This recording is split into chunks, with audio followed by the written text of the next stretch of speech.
बिस्मिल्लाहिर्रहमानिर्रहीम। अस्सलाम वालेकुम नाज़रीन, आप यूट्यूब चैनल देख रहे हैं। मैं इमरान खान हूँ। जब आप ये वीडियो देख रहे हैं तो अब इमरान खान साहब की फ़ाइनल कॉल में 24 घंटे बाकी हैं जब मैं इस वीडियो को रिकॉर्ड कर रहा हूँ। लेकिन एक और बड़ा अहम इशू है जो पाकिस्तान में दहशतगर्दी का बड़ा संगीन वाक़या हुआ और ये पारा चनार में हुआ। इसकी कुछ तफसीलात मेरे पास हैं। बहुत सारे लोगों ने मेरे साथ रब्ता किया, वो ये शिकवा कर रहे हैं कि पाकिस्तान का मीडिया इसको नहीं दिखा रहा। ये बात बहुत सारे मीडिया के लोग कह रहे हैं लेकिन दिखा नहीं पा रहे। ना दिखाने की वजह यह है कि हुकूमत की ये पॉलिसी है कि मीडिया इस वाक़े के ऊपर बात ना करे। इससे हुकूमत की और सिक्योरिटी की नाअहली और नालायकी सामने आती है, लिहाजा इस पर बात ना की जाए। अब वहाँ जो लोग हैं उनके अंदर बहुत ज़्यादा गुस्सा है। वो ये कहते हैं कि मीडिया क्यों नहीं बता रहा कि हमारे साथ किस तरह का जुल्म हुआ है और इस वक्त पारा चनार की सूरत हाल क्या है। वहाँ पे कई जगहों के ऊपर अभी भी लड़ाई जारी है और दोनों फरीकैन भारी हथियारों का इस्तेमाल भी कर रहे हैं। जो तफसीलात मेरे पास अब तक आई है मैं आपके साथ शेयर कर देता हूँ। ये जो लड़ाई है ये काफ़ी अरसे से चल रही है और कुछ लोगों का ये मानना है कि ये फ़िरका वाराना लड़ाई है। कुछ लोगों का ये मानना है कि नहीं, फ़िरके के अलावा और भी बहुत सारे इश्यूज़ हैं और इसके अंदर कुछ साजिश भी शामिल है। तो हर एक का अपना अपना इसके बारे में सोचना है। लेकिन ये कोई भी लड़ाई है, रियासत की जिम्मेदारी है कि इस लड़ाई को ख़त्म किया जाए। यहाँ पे जरगे भी किए गए, यहाँ पे सूबाई हुकूमत ने भी काम किया, यहाँ पे जो सियासी जमातें हैं उन्होंने भी काम किया और जो सोशल शख्सियात हैं बड़ी समाजी, उन्होंने भी यहाँ पे कोशिश की कि अमन हो जाए और कुछ मुआहदे और कुछ वादे वईद हुए भी, लेकिन इसके बावजूद यहाँ पे अमन नहीं हो सका। अब हुआ ये है कि अक्टूबर से लेकर अब तक सिचुएशन इतनी ख़राब थी कि पारा चनार के अंदर जो लोग मौजूद थे वो अंदर ही थे और जो लोग पेशावर में या बाहर मौजूद थे वो बाहर थे। ये जो मेन शारा है इसके ऊपर लोग आ नहीं पा रहे थे, सड़क को इस्तेमाल नहीं कर पा रहे थे। बड़े अरसे के बाद जब लोगों ने बार बार बात की तो फिर सिक्योरिटी फोर्सेस ने इजाज़त दी कि ठीक है आप लोग ट्रैवल कर सकते हैं, लेकिन काफ़िले में आप लोग ट्रैवल करेंगे, आपको सिक्योरिटी मुहैया की जाएगी। इसकी यकीन दहानी जो है वो वहाँ पे लोकल सतह के ऊपर सिक्योरिटी फोर्सेस ने दी, क्योंकि वहाँ पे पुलिस की उस तरह से अमलदारी नहीं है। तो ये सारा मामला जो है वो एफसी की सिक्योरिटी के ऊपर ये लोग इन्हिसार कर रहे थे। इनको यकीन दहानी करवाई गई कि आप लोग काफ़िलों में सफ़र करें, आपको मुकम्मल सिक्योरिटी होगी। तो दोनों तरफ से काफ़िले निकले, एक तरफ से पेशावर से भी काफ़िले निकले और एक तरफ से पारा चनार से भी काफ़िले निकले। जब वो करम के इलाके से गुजर रहे थे और उस मेन शाहरा पे आए तो चंद किलोमीटर के इलाके में 3 मुख्तलिफ जगहों पे इनके ऊपर बदतरीन हमला किया गया। और ये हमला उस वक्त किया गया जब दोनों तरफ के लोग या दोनों तरफ के काफ़िले उस एरिया में मौजूद थे।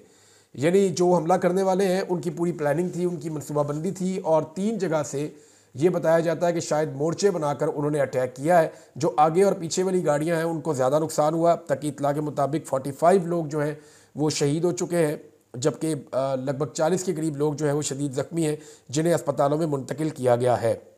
जो लोग वहाँ पे बच गए हैं उन्होंने बताया कि हमने पुलिस को, इंतज़ामिया को हमने ये कहा था, सिक्योरिटी फोर्सेस को, कि हमारे पास सिक्योरिटी आप बहुत कम दे रहे हैं, हमें ज़्यादा सिक्योरिटी दीजिए, क्योंकि 5-6 सिक्योरिटी एहलकारों का ये काम नहीं है और हमारे ऊपर हमला हो सकता है। लेकिन उन्हें यकीन दहानी करवाई गई कि आगे सिक्योरिटी का बंदोबस्त है, रास्ते में बड़ी अच्छी पेट्रोलिंग है, हमारी चौकियाँ भी हैं, आप बेफिक्र होकर जाएँ।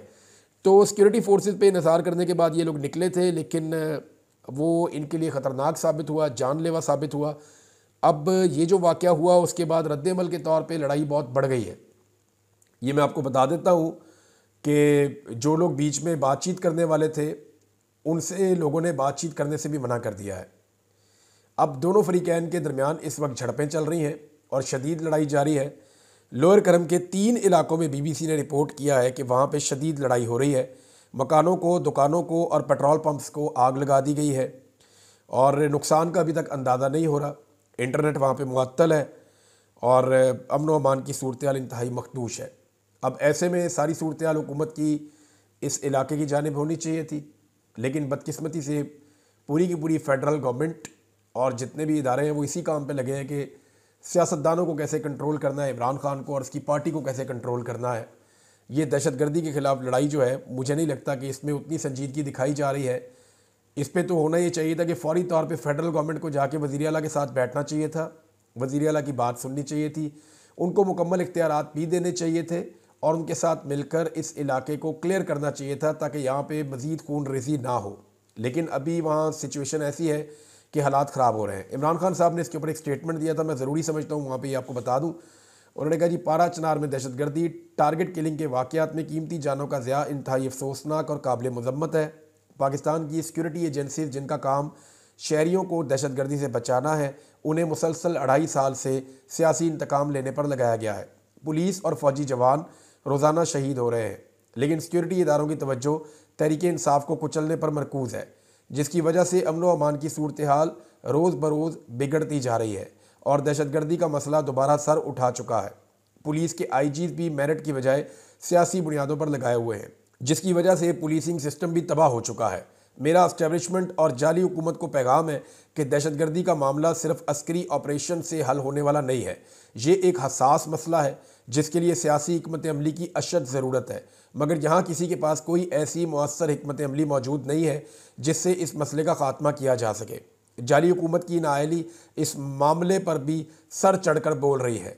सोचना चाहिए कि जब अफ़गानिस्तान में पाकिस्तान मुखालिफ हुकूमत थी तो इतनी दहशतगर्दी क्यों नहीं हो रही थी जितनी पिछले 2 साल में हो रही है। दहशतगर्दी के ख़िलाफ़ और मगरबी सरहद को कंट्रोल करने के लिए तहरीक इंसाफ के पास पूरा एक एक्शन प्लान मौजूद है। अगर हम हुकूमत में दोबारा आते हैं तो इस मसले का हल निकालना मुमकिन है। साबिक वज़ीर-ए-आज़म इमरान खान ने अडयाला जेल में ये स्टेटमेंट दिया है। देखें, वो कैदी होकर इस मसले के ऊपर खुलकर बात कर रहे हैं और इसका सलूशन भी दे रहे हैं और सबको जगाने की कोशिश कर रहे हैं इमरान खान साहब। लेकिन दूसरी जानिब जो लोग आज़ाद हैं उनकी पूरी तवज्जो सियासी मामलात के ऊपर है, उनकी पूरी तवज्जो अपनी हुकूमत और अपना जाली मैंडेट बचाने के ऊपर है। इकॉनमी का भी बेड़ा गर्क, पाकिस्तान में अमन व अमान का भी बेड़ा गर्क, हर चीज़ की तबाही के बावजूद उनकी सारी तवज्जो इस बात पे है कि किसी तरह अपने इक़्तिदार को तूल दिया जाए, इदारों को कंट्रोल किया जाए और पूरे निज़ाम को अपने काबू में रखा जाए। इमरान खान साहब का स्टेटमेंट मैंने आपको बता दिया। हुकूमत की प्रायोरिटी वो आपके सामने आपको नज़र आ रही है, लेकिन आज के दिन में इस्लामाबाद में इमरान खान का राज है। ये मैं क्यों कह रहा हूँ? ये मैं आपको इसलिए कह रहा हूँ कि तहरीक इंसाफ वो वाहिद अब सियासी जमात है जिसका लीडर जेल से बैठकर एक कॉल देता है और पूरा मुल्क बंद हो जाता है।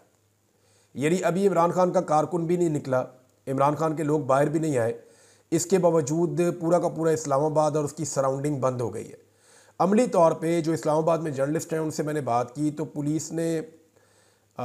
पुलिस और भी बुलवाई है, बाकी सूबों से पुलिस बुलवाई गई है, सिंध से, बलूचिस्तान से, पंजाब से और खैबर पख्तूनख्वा से एफसी की नफरी है वो भी बुलाई गई है, रेंजर्स को तलब किया गया है। तो बड़ी तादाद में इस्लामाबाद में पुलिस, एफसी और रेंजर्स को इकट्ठा किया है इस्लामाबाद की इंतज़ामिया ने, वजारत दाखिला ने, और लगभग 30,000 एक्स्ट्रा लोग बुलाए गए हैं। तो इतने ज़्यादा लोगों को जो बुलाया गया है तो क्या ये एहतजाज को रोक पाएंगे? मुझे अभी भी डाउट है। वजह यह है कि जो एहतजाज करने वाले हैं वो तो इसी शहर में रहते हैं, उनकी तादाद लाखों में है, और जो लोग उन्हें रोकने आए हैं वो बहुत दूर दराज इलाकों से आए हैं, लंबा ट्रैवल करके आए, उन्होंने वापस भी जाना है सही सलामत। अब उनकी क्या वो दिलचस्पी होगी यहाँ पे? ये वो बड़े सवालात हैं कि किसके पास कॉज क्या है। एक तरफ सिर्फ वो नौकरी कर रहे हैं, दूसरी तरफ जो लोग हैं वो अपने मुल्क के मामलात को अपने हाथ में लेने के लिए बाहर निकल रहे हैं। उनके दिमाग में ये है कि हमारे मुल्क के बारे में गलत फैसले किए जा रहे हैं, हमारे मैंडेट का एहतराम नहीं हो रहा, तो हमें इंसाफ लेना है और इंसाफ लेने के लिए हमें बाहर निकलना है। तो उनके पास निकलने के लिए एक नज़रिया मौजूद है, पुलिस के पास सिर्फ एक नज़रिया है कि जनाब हमने अपनी नौकरी करनी है। अब अगर पाकिस्तान तहरीक इंसाफ जो है, यानी इमरान खान ये सलाहियत हासिल कर चुका है, ये सलाहियत किसी के पास नहीं है। कभी नवाज शरीफ ये सोच भी सकते हैं कि वो जेल में बैठ के पूरा मुल्क बंद कर देंगे? अल्ताफ़ हुसैन के बाद ये कैपेसिटी थी कि वो बरतानिया में बैठ के, लेकिन वहाँ पे हथियार भी इस्तेमाल होते थे, यहाँ तो कोई हथियार भी इस्तेमाल नहीं हो रहे, लेकिन उनके पास ये कैपेसिटी थी कि वो बरतानिया में बैठकर एक शहर का बड़ा हिस्सा बंद कर देते थे। लेकिन यहाँ पूरा मुल्क बंद हो जाता है एक शख्स की कॉल पे। नवाज शरीफ ऐसा कभी सोच भी नहीं सकते। नवाज शरीफ की आज पाकिस्तान में हुकूमत है, हुकूमत में होने के बावजूद वो मुल्क बंद नहीं कर सकते। कभी आसिफ अली जरदारी भी ऐसा सोच नहीं सकते। लेकिन ये इमरान खान साहब की ताकत है कि वो जेल में बैठे हुए हैं, अंदर से एक कॉल देते हैं, उनकी बहन बाहर आके पैगाम देती है और उसके बाद पूरा पाकिस्तान बंद होना शुरू हो जाता है। तहरीक इंसाफ ने तो सिर्फ जाकर एहतजाज करना था और वहाँ पे अपने मुतालबात मनवाने थे, लेकिन हुकूमत ने पूरा जो इस्लामाबाद है उसको 2 दिन पहले से ही बंद कर दिया है और आसपास के इलाके भी बंद कर दिए हैं। लाहौर को भी एक तरह से ब्लॉक कर दिया है, लाहौर जाने वाले रास्ते बंद हो गए हैं, लाहौर से निकलने वाले रास्ते बंद हो गए हैं, मोटरवे को हर तरफ से बंद कर दिया गया है। और मोटरवे पुलिस ने पहले एक मौक़िफ़ लिया था, अब दूसरा मौक़िफ़ लिया है। मोटरवे पुलिस का पहला जो मौक़िफ़ था वो ये था कि मोटरवे के 6 बड़े हिस्से हम बंद कर रहे हैं, 6 बड़ी शाहराएँ मोटरवे की हम बंद कर रहे हैं, हम वहाँ पे मुरम्मत करने वाले हैं। लेकिन जब पब्लिक ने उनकी मुरम्मत की और उनकी अच्छी खासी ठुकाई हुई, इज़्ज़त अफजाई हुई उनकी कि यार ये क्या तरीका है, एक ही दिन में आपने सारी मोटरवे ठीक करनी है और बाद में लोग उस मोटरवे पे सफ़र करते हुए देखेंगे और बताएंगे कि कुछ भी मुरम्मत नहीं हुआ। तो फिर उन्होंने दूसरा मौक़िफ़ दिया बड़ी डिटाई के साथ, और मोटरवे पुलिस ने बताया जी क्योंकि लोग एहतजाज करने आ रहे हैं और हमें ये इन्फॉर्मेशन मिली है कि उनके पास मार कुटाई के लिए डंडे वंडे हैं, लिहाजा फिर हम मोटरवे लोगों की हिफाजत के लिए बंद कर रहे हैं। तो लोगों से लोगों की हिफाजत करनी है जनाब। एक अजीबोगरीब सिनेरियो पाकिस्तान में बनाया हुआ है, लेकिन हुकूमत इस कदर खौफजदा है कि उसने इस्लामाबाद में ना सिर्फ सबको इकट्ठा कर दिया बल्कि तालीमी इदारे, हॉस्टल्स, होटल्स, बस अड्डे और पेट्रोल पंप्स बंद कर दिए हैं। पहले नौजवानों को हॉस्टल से निकाला और उसी बीच में तमाम बस अड्डे बंद कर दिए। अब वो जो नौजवान हॉस्टल से निकले हैं उन्होंने बसों में बैठ के अपने घरों को जाना था। जब वो बस अड्डों पे पहुंचे हैं तो पता चला कि वहाँ पे बसें ही नहीं है, कोई गाड़ियाँ ही नहीं चल रही। तो हू का आलम है पूरे इस्लामाबाद में, और ये जो हू का आलम है ये इमरान खान की एक कॉल की वजह से है। अंधाधुन इस्लामाबाद में छापे मारे जा रहे हैं, गिरफ्तारियाँ करने की कोशिश की जा रही है, और यानी इतने सारे बंदे गिरफ्तार करके रखेंगे कहाँ। जिन इलाकों में पश्तूनों की अक्सरियत है वहाँ पे ज़्यादा छापे मारे जा रहे हैं। जो बड़ा अनफॉर्चुनेट है, वहाँ पे एहतशाम अब्बासी साहब हैं जर्नलिस्ट, उन्होंने मुझे ये बताया कि पश्तून इलाकों में ज़्यादा छापे मारे जा रहे हैं, और जो शख्स भी जिसके पास ID कार्ड निकलता है खैबर पख्तूनख्वा को, उसको गिरफ्तार कर दिया जाता है या वापस मोटरवे पे चढ़ा दिया जाता है कि पहुँचो वापस खैबर पख्तूनख्वा, तुमने इधर नहीं आना। लेकिन इन तमाम तर छापों के बावजूद अभी भी पाकिस्तान तहरीक इंसाफ का कोई भी काबिल ज़िक्र रहनुमा गिरफ्तार नहीं हुआ। मैं आपको फिर बता रहा हूँ कि ये तमाम तर छापे पड़ने के बावजूद अभी तक पाकिस्तान तहरीक इंसाफ का कोई भी काबिल ज़िक्र रहनुमा गिरफ्तार नहीं हुआ। इसका मतलब है कि बुशरा बीबी के ज़रिए से इमरान खान साहब ने जो हिकमत अमली अपनाई है वो हिकमत अमली काम कर रही है। हालांकि बुशरा बीबी के ऊपर एक मुकदमा हो गया, और मुकदमा ये हुआ कि जनाब उन्होंने स्टेटमेंट दिया था कि इमरान खान साहब जब नंगे पाँव सऊदी अरब में गए तो उसके बाद जनरल बाजवा ने ये कहानियाँ सुनाई कि जनाब इस पर बहुत एतराज़ आ रहा है। अब बुशरा बीबी मुकदमा दर्ज कर दिया गया है। कोई गुलाम यासीन नामी कोई शरीफ शहरी है, ये किसी ढाबे पे बैठा हुआ जनूबी पंजाब में चाय पी रहा था कि अचानक इसके जज्बात में आग लग गई। बुशरा बीबी का बयान सुन के इसकी रातों की नींद हराम हो गई, इस पर लर्जा तारी हो गया और फ़ौरन इसने पुलिस को दरख्वास्त दे दी और पुलिस ने मुकदमा दर्ज कर दिया, और ये एक मुकदमा बुशरा बीबी के खिलाफ जनूबी पंजाब में दर्ज हो गया है। अब पाकिस्तान तहरीक इंसाफ से आने वाली मुसद्दका इतलात के मुताबिक इस वक्त तक जब 24 घंटे बाकी हैं एहतजाज शुरू होने में, किसी किस्म का कंप्रोमाइज़ पाकिस्तान तहरीक इंसाफ ने नहीं किया, और उन्होंने कहा जी हर हाल में हम अपना एहतजाज करेंगे। बलूचिस्तान से और सिंध से काफ़िले निकल चुके हैं। जो बलूचिस्तान से काफ़िले निकले हैं वो मुख्तलिफ टोलियों में निकले हैं, और उनके सूबाई सदर का ये दावा है कि 1800 लोग उनके इस वक्त इस्लामाबाद में पहुँच चुके हैं, इस्लामाबाद की हदूद के अंदर मौजूद हैं, जबकि टोलियों के अंदर बलूचिस्तान से मजीद काफ़िले निकल रहे हैं। मैंने काफ़िले की वीडियो देखी है, सालार खान की वीडियो है। ये फार्म 45 पे MNA बन गया था, लेकिन सालार खान को वहाँ पे जाली फार्म 47 के ज़रिए से इलेक्शन हरवाया गया, जैसे कि पाकिस्तान तहरीक इंसाफ को पूरे पाकिस्तान में हराया गया है। तो बलूचिस्तान के सदर के बकौल कुछ लोग पहुँच गए, बाकी लोग आ रहे हैं। तो एक बड़ा काफ़िला था सालार खान का, और उसके अंदर जो लोग मौजूद थे वो ये कह रहे थे वीडियो के अंदर कि हमें कोई भी नहीं रोक सकेगा, जो रोकेगा हम उसका मुकाबला करेंगे। ओवरसीज़ पाकिस्तानियों से इमरान खान साहब को बड़ी उम्मीद लगी है। इमरान खान साहब को ये लगता है कि पूरी दुनिया के अंदर जो आवाज़ उठेगी उसका इंप्रेशन और उसका प्रेशर बहुत बड़ा बन के पाकिस्तान के ऊपर पड़ेगा। देखें, पाकिस्तान के अंदर अगर इतना प्रेशर आ जाए कि एस्टेब्लिशमेंट इस हुकूमत के पीछे से हट जाए, तो इस हुकूमत के अपने लोग हैं, जैसे कि आसिफ करमानी साहब हैं, नवाज शरीफ साहब के बहुत साथ रहे हैं, वो अपने मुंह से कह रहे हैं कि अगर इस हुकूमत के पीछे से अगर प्रेशर हट जाता है या एस्टेब्लिशमेंट इस हुकूमत के पीछे से ज़रा सा हटती है तो ये हुकूमत धड़म से गिर जाएगी, ये सस्टेन नहीं कर पाएगी। तो बैनुल अक़वामी प्रेशर मैक्सिमम ये कर सकता है कि एस्टेब्लिशमेंट को इस हुकूमत के पीछे से हटा सकता है। अगर एस्टेब्लिशमेंट पीछे हट जाती है तो फिर ये हुकूमत काम नहीं कर सकेगी। बहरहाल कुछ मुसद्दका इतलात के मुताबिक आज बहुत सारे इलाकों में इंटरनेट बंद हो जाएगा। आज 23 तारीख है, कल एहतजाज होना है, और जिन लोगों ने ATM वगैरह इस्तेमाल करने हैं वो कर लें, क्योंकि कुछ लोग ये भी कह रहे हैं कि शायद इस मरतबा जब इंटरनेट बंद होगा तो ये मोबाइल फ़ोन्स का नहीं बंद होगा, हो सकता है वाईफाई भी बंद कर दिए जाएँ, और अगर वाईफाई बंद करेंगे तो पूरी दुनिया से आपकी connectivity for the time being उस वक्त तक जब तक कि वो नहीं खुलता वो ख़त्म हो जाएगी, और टोटल इंटरनेट ब्लैकआउट भी पाकिस्तान में हो सकता है। लिहाजा लोग अपना एहतियात करें, अपना बंदोबस्त कर लें, और इंटरनेट के जितने मुतबादल ज़रिए हैं पाकिस्तान तहरीक इंसाफ ने उनका बंदोबस्त करना शुरू कर दिया है, और वो ये देख रहे हैं कि कौन कौन सी एप्लीकेशंस को किस तरह इस्तेमाल किया जा सकता है। कुछ सैटेलाइट के बारे में कुछ लोग काम कर रहे थे, दीगर चीज़ों के बारे में। अब देखना है कि पाकिस्तान तहरीक इंसाफ अपनी फुटेजेस को अपलोड करने के लिए क्या तरीक़ाकार इख्तियार करती है। एक और नाज़रीन स्टेटमेंट है वो मरीम नवाज़ का, बड़ा अजीबोगरीब स्टेटमेंट है। मरीम नवाज़ ने दावा किया है कि हर रोज़ पाकिस्तान में कोई ना कोई अच्छी खबर आती है। अब मुझे समझ नहीं आ रही कि इतना बड़ा झूठ बोलने की ज़रूरत क्या है। पाकिस्तान में हर रोज़ कहाँ अच्छी खबर आ रही है। अब मरीम नवाज़ को कोई अच्छी खबर मिलती होगी कि आज हमने वहाँ छापा मार दिया, आज हमने इतने बंदे पकड़ लिए, आज फ़लाँ अस्पताल के अंदर इतने बंदों के साथ ये हो गया, आज फ़लाँ जगह पे हमने कब्ज़ा कर लिया, आज हमने जनाब जाली हुकूमत ने आज ये चीज़ हासिल कर ली, या आज हमने अदालतों पे कब्ज़ा कर लिया, आज हमने जो है वो आइन के ऊपर हमला कर दिया। अगर इनको अच्छी खबरें कह रहे हैं तो ठीक है। या आज मरीम नवाज़ का भाई जो है वो लंदन के अंदर दिवालिया हो गया, अगर इनको अच्छी खबरें कह रहे हैं तो ठीक है। यहाँ तो गुज़िश्ता चंद दिनों के अंदर, यानी आप पिछले कुछ दिनों का आप हिसाब किताब निकालें ना, पिछले कुछ अरसे के अंदर सैकड़ों लोग शहीद हो गए, ना सिर्फ सिक्योरिटी फोर्सेस के, पुलिस के, फौज के, आम शहरियों के, इतने बड़े पैमाने पर शहादतें हो रही हैं पाकिस्तान में, और वो कह रही हैं जी उनको अच्छी खबरें मिल रही हैं। मेरी समझ से बाहर है वो ऐसा कैसे कह सकती हैं। पाकिस्तान के लिए तो लगातार बुरी खबरें आ रही हैं, दहशतगर्दी में इजाफा हो रहा है, चीन पाकिस्तान से नाराज़ हो रहा है, यूरोप, अमेरिका और अक़वाम मुत्तहिदा के खतूत आ रहे हैं और करारदादें पेश की जा रही हैं। हर चीज़ इमरान खान के दौर से ज़्यादा आज महंगी है। 300 यूनिट का वादा करने वाली हुकूमत ने बिजली की कीमत कई गुना ज़्यादा कर दी है, गैस डबल से ज़्यादा कीमत उसकी कर दी गई है। वाहिद सूबा है पंजाब का जो खसारे में है, बाकी सारे सूबे सरप्लस गए हैं, और फिर भी ये कह रही है कि अच्छी खबरें आ रही हैं। नालायकी के बावजूद इनको अच्छी खबरें कहाँ से मिल रही हैं, ये बात समझ नहीं आ रही।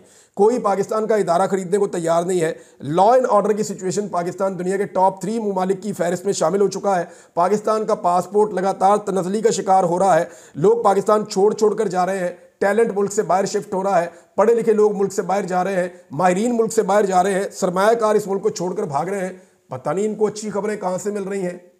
मेरी समझ से बाहर है कि ये इस तरह की सोच के साथ कैसे मुल्क को चला सकते हैं जब आप हकीकत का सामना करने के लिए तैयार नहीं हैं, जब आप हकीकत को फेस करने के लिए तैयार नहीं हैं, तो फिर आप कैसे मुल्क के हालात से कैसे निपट सकते हैं, चीज़ों को ठीक कैसे कर सकते हैं। लेकिन एक बात बिल्कुल दुरुस्त साबित हुई है कि इस हुकूमत ने टोटल सरेंडर कर दिया है पाकिस्तान तहरीक इंसाफ के सामने। देखिए, दावा ये करते हैं कि लोग निकलेंगे नहीं, लोग इमरान खान की कॉल पे लब्बैक नहीं कहेंगे, कोई नहीं आएगा, दावा इनका ये होता है। अब अगर आपका ये दावा है कि कोई नहीं आएगा, तो जब आ ही कोई नहीं रहा तो आपने हजारों कंटेनर क्यों खड़े कर दिए हैं? अगर कोई नहीं आ रहा है एहतजाज करने के लिए, तो आपने इजाफी 30,000 पुलिस वाले, रेंजर्स वाले और FC वाले इस्लामाबाद में क्यों पहुंचा दिए हैं? अगर इमरान खान की कॉल के ऊपर कोई नहीं निकल रहा, तो फिर आपकी पुलिस जो है वो मार्च क्यों कर रही है, रैलियां क्यों निकाल रही है? अगर कोई नहीं निकल रहा तो खंदकें क्यों खोदी जा रही हैं? अगर कोई नहीं निकल रहा तो फिर इंटरनेट क्यों बंद किया जा रहा है? अगर कोई नहीं निकल रहा तो आपका फोकस आपके असल कामों की तरफ क्यों नहीं है? सारा फोकस आपका इस्लामाबाद और इस कॉल के ऊपर क्यों है? आप क्यों शहरों को बंद कर रहे हैं? अभी एक जर्नलिस्ट है, वो बता रहे थे कि 4 घंटे से लाश लेके एम्बुलेंस फिर रही है और उसको लाहौर में दाखिल होने का रास्ता नहीं मिल रहा कि उनकी तदफीन करनी है। रात 12:30 बजे उनका जनाजा था, उन्होंने ट्वीट करके सारी सिचुएशन बताई हुई है। तो अगर तो इमरान खान की कॉल पे लोग नहीं निकलते तो भाई इतना खौफ किस बात का है? डरे हुए क्यों हो, सहमे हुए क्यों हो? इसका मतलब यह है कि आप झूठ बोल रहे हैं। इसका मतलब यह है कि आप झूठ बोल रहे हैं और आपके पास इमरान खान के बयानिए का तोड़ कोई नहीं है। लिहाजा फस्तायत और जबर की एक नई किस्त आप मुतारिफ करवा रहे हैं।